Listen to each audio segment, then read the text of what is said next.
Kate, Duchess of Cambridge visited the Generations, Portraits of the Holocaust exhibition yesterday, to mark Remembrance Day. The exhibition features 50 photographic portraits of Holocaust survivors and their families, including 2 images captured by the Duchess herself and reportedly brought back many memories of the incredible people Kate has met in recent years. Veteran Prince Harry and his wife Meghan Markle marked the poignant event in a very different way in the USA.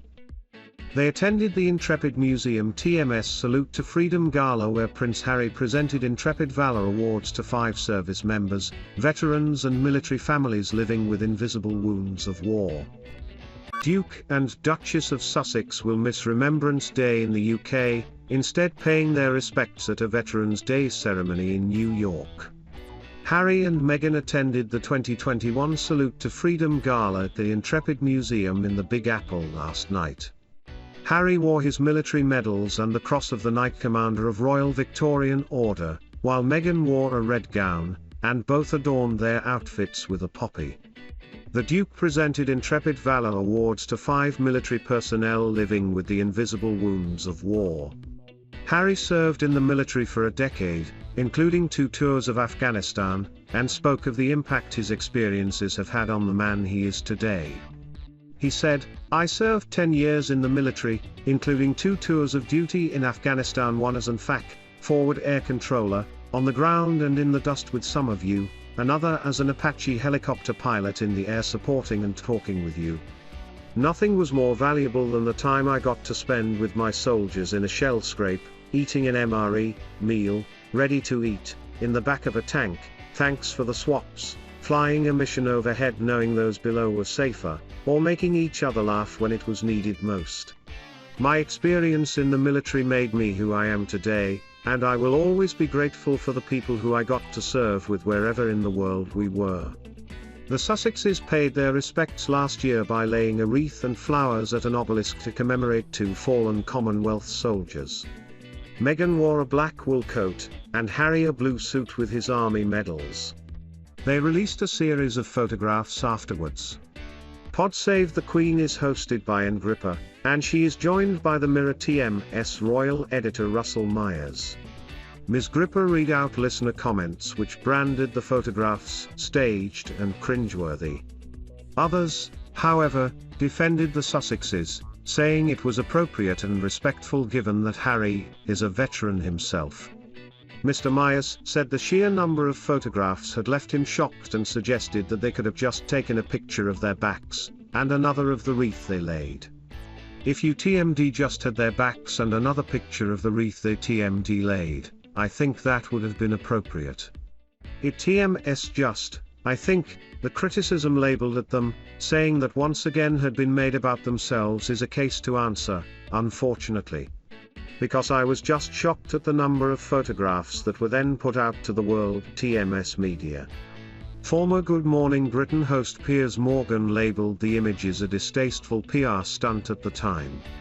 His co-host Susanna Reid, however, disagreed. The armed forces mean a lot to Prince Harry.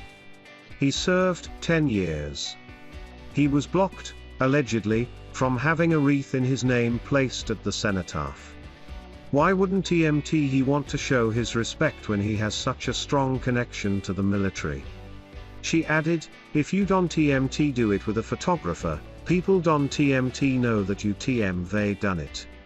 Buckingham Palace reportedly denied Harry TM's request to have a wreath laid for him at the service in Whitehall. However, Ms. Gripper pointed out on Pod Save the Queen that Harry could have separately arranged to have a wreath laid on his behalf, as the cenotaph is a public monument. It did not need to be part of the official ceremony. She said, the cenotaph is there, it TMS on a public road after the official ceremonies happen, people can lay wreaths. She added, if he wanted to leave a wreath and pay a private respect, he could have done so, but it didn't TMT need to be as part of that ceremony. While coronavirus restrictions at the time would have made it difficult for Harry to attend, he could have asked someone to lay one for him in his absence. To subscribe to Pod Save the Queen, go to your normal podcast provider. Meghan Markle has been accused of using her title to gain access through cold calling US senators as part of her campaign for paid parental leave, and using her royal title to do so. Buckingham Palace officials have said that Meghan's use of Duchess title regarding politics is outrageous because members of the royal family try to steer clear from influencing political decisions, especially in a different country. Royal editor of the Daily Mirror, Russell Myers, joined Lorraine Kelly to talk about the Duchess of Sussex and her use of the title for her lobbying work. Lorraine commented, "I completely understand what she's saying. It's a difficult one, though, isn't it? It really is, because they still are styling themselves as the Duke and Duchess of Sussex." Mr. Myers said, "They are. The issue was because she was reaching out to senators getting their phone numbers, and then they were picking up the phone of an unknown number and she was introducing yourself as Meghan, the Duchess of Sussex. So I think that is the line, or the setting a grey area a little bit. You can understand that. Listen, a really important campaign, making strides on it, and I think that anyone should be supporting that move for paid parental leave." Lorraine suggested the Duke and Duchess of Sussex, however, may reach a tipping point where they may need to give up their titles in the future. The Queen awarded Prince Harry and Meghan Markle their titles as Duke and Duchess of Sussex in honor of their wedding in May 2018. They were also given the titles of Earl of Dumbarton and Baron Kilkeel, making Meghan the Countess of Dumbarton and Baroness Kilkeel. Meghan has been the first Duchess of Sussex in history, as the royal title has never been used before. Given the circumstances of how they were awarded their titles, it would be a difficult process to be stripped of them by the Queen. Dr. Bob Morris, a senior research fellow at the Constitution Unit, told The Independent that the removal of Harry and Meghan TMS titles would require an Act of Parliament.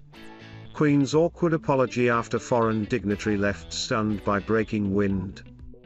Meghan Markle could use royal family connection to secure enormous commercial deals. Meghan Markle's ex-husband turns heads as he gives new child regal name. A statute to remove their titles would need to be voted on and passed by both the House of Commons and the House of Lords. Unnamed senior figures of the palace told Evening Standard that there is no appetite to strip either Meghan or Harry of their titles. The position on titles has been discussed by all parties months ago and remains the same. Duke of Sussex has progressively been stripped of his royal titles and roles since he and Meghan Markle stepped back as senior royals last January. These included several honorary military roles such as Captain General of the Royal Marines and Commodore-in-Chief, small ships and diving in the Royal Navy. Now, in the latest blow to the Afghan veteran TMS standing within the firm, he could lose another role to Lady Louise after she turned 18 yesterday. Until turning an adult, the teenager has kept a largely private role. But she must now decide whether she wants to continue this or begin taking up increasing amounts of public duties as a member of the royal family.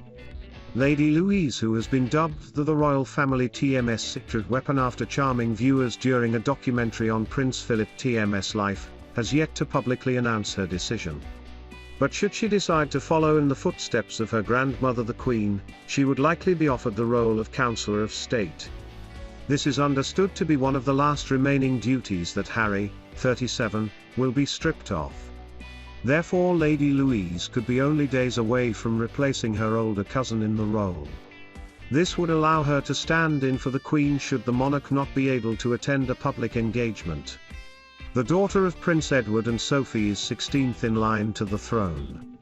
An insider has said that regardless of her decision, the teenager is likely to continue studying for her A-levels before going on to university. This would limit the number of engagements she would be able to undertake. But with the royal family short of working members after losing the Duke and Duchess of Sussex followed by Prince Andrew, she would be a welcome addition. The Queen is reportedly knackered and has been told by doctors to carry out light duties after she covered 19 occasions in October. Speaking to the Sunday Times last year, Sophie Wessex explained how she and her husband Prince Andrew have tried to give Louise a normal upbringing. She said, "She TMS working hard and will do A-levels. I hope she goes to university. I wouldn't TMT force her, but if she wants to. She TMS quite clever. We try to bring them up with the understanding that they are very likely to have to work for a living. Hence we made the decision not to use HRH titles. They have them and can decide to use them from 18, but it TMS highly unlikely.